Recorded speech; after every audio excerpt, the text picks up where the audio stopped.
دنیا و آخرت دو متفاوت دشمن اور مختلف راستے ہیں، لہٰذا جو دنیا کو دوست رکھتا ہے اور اسے ہی پسند کرتا ہے وہ آخرت سے نفرت و عداوت رکھتا ہے۔ یہ دونوں مشرق و مغرب کی مانند ہیں کہ ان میں بیچ میں چلنے والا ایک سے جتنا قریب ہوتا جائے گا دوسرے سے اتنا ہی دور ہوتا چلا جائے گا، اور یہ دنیا و آخرت ایک دوسرے کی سوتنے ہیں۔ دنیا میں سے اتنا ہی لو جتنا تمہارے پاس خود بخود آ جائے، اور اس سے اتنا دور رہو جتنا وہ تم سے دور رہے، اور اگر تم ایسا نہیں کرتے تو کم از کم اپنی خواہشوں میں ہی کچھ کمی کر لو۔ اگر دنیا کسی کے پاس آتی ہے تو دوسرے کی خوبیاں بھی وقتی طور پر اسے ہی سونپ دی جاتی ہیں، اور اگر یہ دنیا کسی سے روٹ جاتی ہے تو خود اس کی خوبیوں کو بھی اس سے سلب کر لیتی ہے۔ جو دنیا کو چاہے گا موت اس سے اس وقت تک ڈھونڈتی رہے گی جب تک اسے اس دنیا سے نکال نہ لے، اور جو آخرت کا طلبگار ہوگا تو دنیا اس کی طالب رہے گی یہاں تک کہ وہ اپنی روزی اسی دنیا سے حاصل کر لے۔ اے جابر، دین اور دنیا کا استحکام 4 لوگوں میں منحصر ہے: اپنے علم پر عمل پیرا عالم، تعلیم سے گریز نہ کرنے والا جاہل، اپنے عطیات میں بخل نہ کرنے والا سخی، اور دنیا کے بدلے آخرت نہ بیچنے والا تقی دست۔ 2 بھوکے کبھی سیر نہیں ہوتے: طالب دنیا اور طالب علم۔ لوگ کسی بھی دینی امر کو اپنی دنیا کی بھلائی کے لیے ترک نہیں کرتے سوائے اس کے کہ اللہ ان کے لیے اس سے زیادہ نقصان دہ رستہ کھول دیتا ہے۔ اہل دنیا ان سواروں کی طرح ہیں جنہیں آخرت کی طرف لے جایا جا رہا ہو اور وہ خود سو رہے ہوں۔ آپ نے دنیا کی توصیف میں فرمایا: فریب دیتی ہے، نقصان پہنچاتی ہے اور گزر جاتی ہے، اور اللہ نے اس دنیا کو نہ تو اپنے دوستوں کو انعام دینے کے لیے پسند کیا اور نہ ہی اپنے دشمنوں کو سزا عذاب دینے کے لیے۔ اور یہ اہل دنیا تو ان سواروں کی طرح ہیں جو کہیں ذرا ٹھہرے ہوں اور اچانک ان کے رہبر نے آواز لگائی اور وہ چل پڑے۔ جو دنیا کے لیے رنجیدہ ہوتا ہے وہ اللہ کی قضا و قدر پر ناراض ہوتا ہے، اور جس کا دل حب دنیا سے بھر جاتا ہے اس کا دل اس دنیا کی 3 چیزوں سے چمٹ جاتا ہے: کبھی نہ چھوٹنے والا غم، حرص دائم، اور لا حاصل امیدیں۔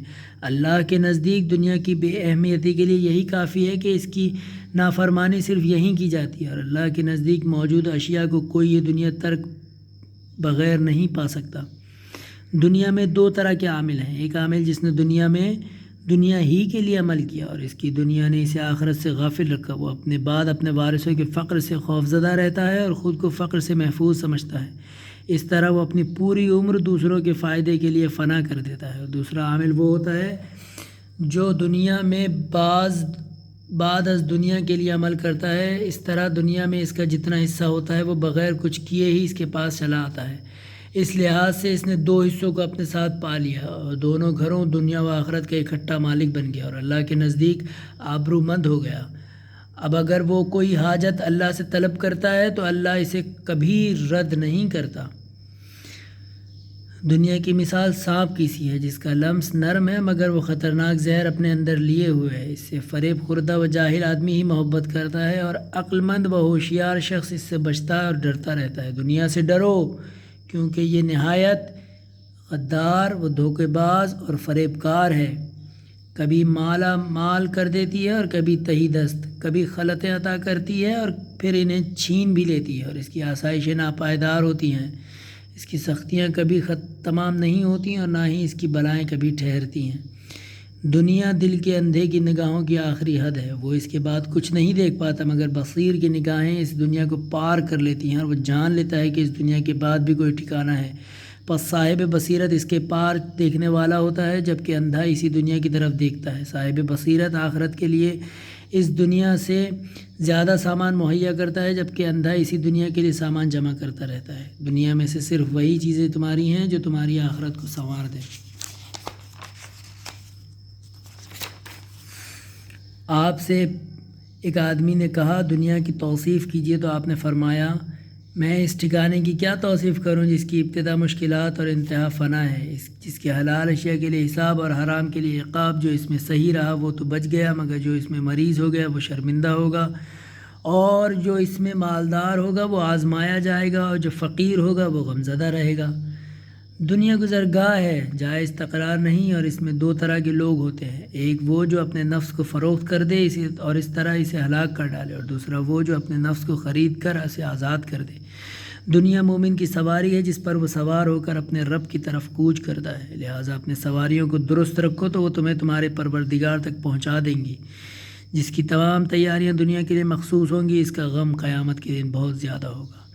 دنیا مصیبتوں کا مجموعہ اور مختلف مشربوں کی کڑواہٹ ہے، جہاں کوئی ساتھی اپنے کسی دوسرے ساتھی سے لطف اندوز نہیں ہو سکتا۔ دنیا احمق ہے، وہ صرف اپنے سے مشابہ لوگوں کی ہی طرف مائل ہوتی ہے۔ جس کی تمام کوششیں اور آرزویں دنیا تک محدود ہوں گی، اس کی اذیت بھی اس دنیا کو چھوڑتے وقت نہایت شدید ہوگی۔ دنیا مردار ہے، لہٰذا جو اسے چاہتا ہے اسے کتوں کی ہم نشینی برداشت کرنا چاہیے۔ آپ سے پوچھا گیا کہ احمق کون ہے، تو آپ نے فرمایا دنیا سے دھوکہ کھا جانے والا، جبکہ اس دنیا کی بدلتی حالتیں اس کی پیش نظر ہوتی ہیں۔ دنیا بادل کا سایہ اور سوتے کا خواب ہے۔ دنیا ایک بجھا ہوا دسترخوان ہے جس پر نیک و بد دونوں ہی کھاتے ہیں، لیکن آخرت ایک ایسا مقام حق ہے جہاں ایک قادر فیصلہ کرے گا۔ دنیا منتقل ہونے والی اور فانی ہے، اور اگر یہ تمہارے ہاتھ باقی بھی رہی تو تم اس کے لیے باقی نہیں رہو گے۔ دنیا مصائب سے پر اور طرح طرح کی مصیبتوں اور بلاؤں کی آماجگاہ ہے۔ دنیا ایسا زہر ہے جسے صرف انجان ہی کھاتا ہے۔ دنیا بے وطنوں کی جگہ اور بدبختوں کا وطن ہے۔ دنیا احمق کے لیے غنیمت ہے، مال غنیمت ہے۔ دنیا گزشتہ کل اور گزر جانے والے مہینے کی طرح ہے۔ دنیا مشقتوں کا گھر ہے۔ دنیا کا حصول اتفاقیہ ہے اور آخرت کا حصول استحقاق کی بنا پر ہوتا ہے۔ لوگ دنیا کی اولاد ہیں اور بیٹے طبعی طور پر ماں سے محبت کرتے ہیں۔ وہ گھاٹے میں ہے جو دنیا ہی میں مشغول رہا اور اپنا آخرت کا حصہ کھو بیٹھا۔ اوقات دنیا بھلے ہی طویل کیوں نہ ہوں بہت کوتاہ ہیں، اور اس کی لذتیں کتنی زیادہ کیوں نہ ہوں کم ہیں۔ دنیا سے دور بھاگو اور اپنے دلوں کو ادھر سے ہٹا لو، کیونکہ یہ مومن کا قید خانہ ہے۔ اس میں سے اس کا حصہ بہت تھوڑا ہے۔ اس کی عقل کے متعلق سوچنے کے لیے بیمار ہوتا ہے، اور اس کے مناظر سے اس کی نگاہیں ادب چکی ہوتی ہیں۔ دنیا کی محبت سے دور رہو، کیونکہ یہ تمہیں بدبختی و بلا کے سوا اور کچھ نہ دے گی، اور تمہیں فنا کے عوض بقا فروخت کرنے میں اکسائے گی۔ آگاہ ہو جاؤ کہ آج آمادگی و تربیت کا اور کل مقابلے کا دن ہے۔ انعام جنت ہوگی اور بچھڑ جانے والوں کی انتہا جہنم ہے۔ سب سے زیادہ گھاٹے میں وہ شخص ہے جو آخرت کے بدلے دنیا سے راضی ہو جائے۔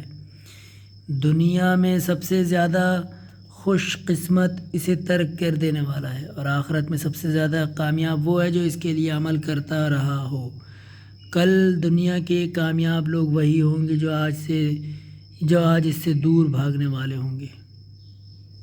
یقیناً دنیا سختی و فنا، تغیر و عبرتوں کا گھر اور آزمائشوں و مشقتوں کی جگہ ہے۔ اگر تم اللہ کو دوست رکھتے ہو تو اپنے دلوں سے حب دنیا نکال پھینکو۔ اگر تم نے دنیا سے منہ موڑ لیا تو وہ تمہارے پاس آ جائے گی۔ اگر تم نے دنیا کے لیے عمل کیا تو یقیناً بڑے گھاٹے کا سودا کیا۔ دنیا کی بھلائیاں دور اور برائیاں مہیا و آمادہ ہیں۔ دنیا کی چمک دمک سے دوری کے لیے نفس کو سرزنش کرنا عقل کا ثمرہ ہے۔ دنیا کا ہر فائدہ نقصان ہے۔ دنیا کا تھوڑا حصہ بھی آخرت کے لیے ایک بڑے حصے کو تباہ کر دیتا ہے۔ جس طرح سورج اور رات اکٹھا نہیں ہو سکتے، اسی طرح اللہ کی محبت اور حب دنیا بھی یکجا نہیں ہو سکتی۔ دنیا کی جو چیز بھی تم سے کھو جائے وہ غنیمت ہے۔ جو دنیا کو چھوڑ دے گا دنیا اسے طلب کرے گی۔ جو دنیا سے مقابلہ کرے گا دنیا اسے پچھاڑ دے گی۔ اگر اہل دنیا کو عقل آ جائے تو دنیا تباہ ہو جائے۔ جو دنیا سے من پسند چیزیں طلب کرے گا اس پر الزامات بڑھ جائیں گے اور اس کی مشقتیں اور سرکشیاں طویل ہو جائیں گی۔ جس پر دنیا غالب آ جاتی ہے وہ اس سامنے کی چیزوں سے بھی اندھا ہو جاتا ہے۔ جو دنیا کی خدمت کرتا ہے دنیا اسے اپنا خادم بنا لیتی ہے، اور جو اللہ تعالیٰ کی خدمت کرتا ہے دنیا اس کی خادمہ ہو جاتی ہے۔ اللہ کے نزدیک دنیا کی برائی کے لیے بس یہی کافی ہے کہ اللہ کے پاس موجود اشیاء کو دنیا چھوڑے بغیر حاصل نہیں کیا جا سکتا۔ دنیا کی مثال تمہارے سائے کی طرح ہے کہ اگر تم رک گئے تو وہ بھی رک جاتا ہے، اور اگر تم اسے پکڑنا چاہو تو وہ دور ہو جاتا ہے۔ دنیا اپنے پناہ گزینوں کو نہیں بچاتی۔ دنیا مومن کا قید خانہ، موت اس کا تحفہ اور جنت اس کی جائے گاہ ہے۔ دنیا کافر کی جنت ہوتی ہے اور موت اسے اس جنت سے جدا کرنے والی اور آگ اس کی منزلیں ہوتی ہیں۔